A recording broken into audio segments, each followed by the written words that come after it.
Welcome to the Sauce and Gravy channel. This is Johnny Mac, the gravy guy. Last week, I showed you how to make a homemade, full-flavored brown stock. So for this recipe, I'm going to show you how to roast a chicken and put it all together to make a delicious brown gravy. Round up your chicken and something to roast it in. If you have a rack to put it on, that's great. If not, no worries. I like to use this Instant Pot trivet. It's the perfect size for a smaller 5-pound bird. Season the chicken with any herbs and spices that you like. I'm going to take the easy route and add poultry seasoning, just a dash, some black pepper, and a touch of salt. Once you've added all the seasoning that you like, place it into a preheated oven at 375 degrees Fahrenheit, 190 Celsius. For this 5-pound bird, I'm going to cook it for an hour and 45 minutes to 2 hours. Once the chicken has an internal temperature of at least 165 degrees Fahrenheit, 74 Celsius, you're ready to move on to the next step.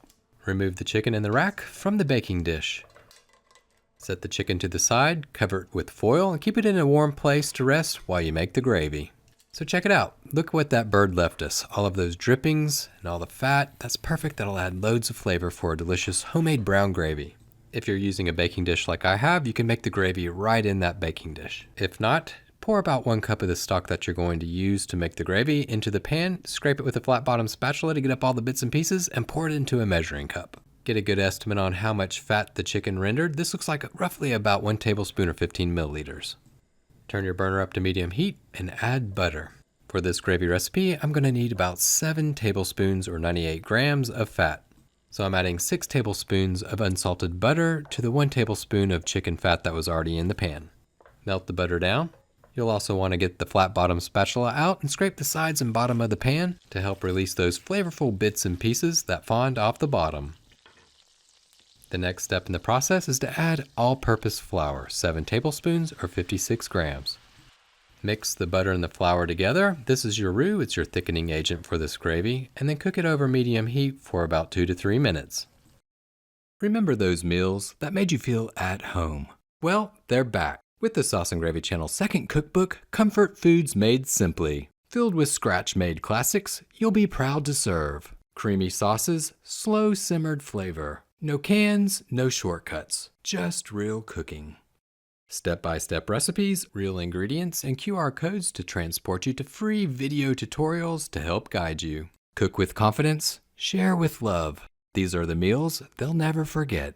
See the link in the video's comment and description section to order now. Real comfort starts now. Moving right along, the next step of the process is to add your cooking liquids.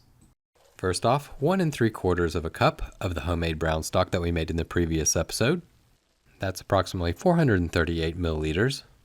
If you'd like to check out the video recipe on how to make a homemade brown stock, check the description section for the link.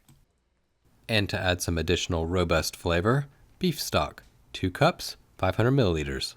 Here's a quick tip for you. For a lump-free sauce every time, pour a cool liquid, so the stock, into a hot roux, the butter-flour mixture, and it'll be lump-free every time.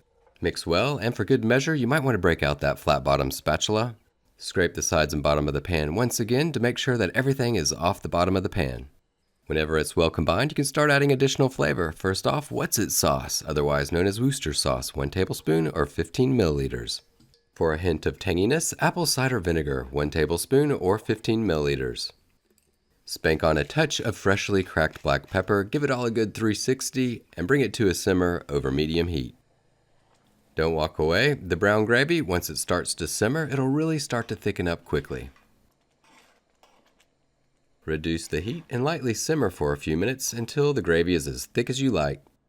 Turn off the heat, give it a quick taste to see if you need to adjust the seasoning.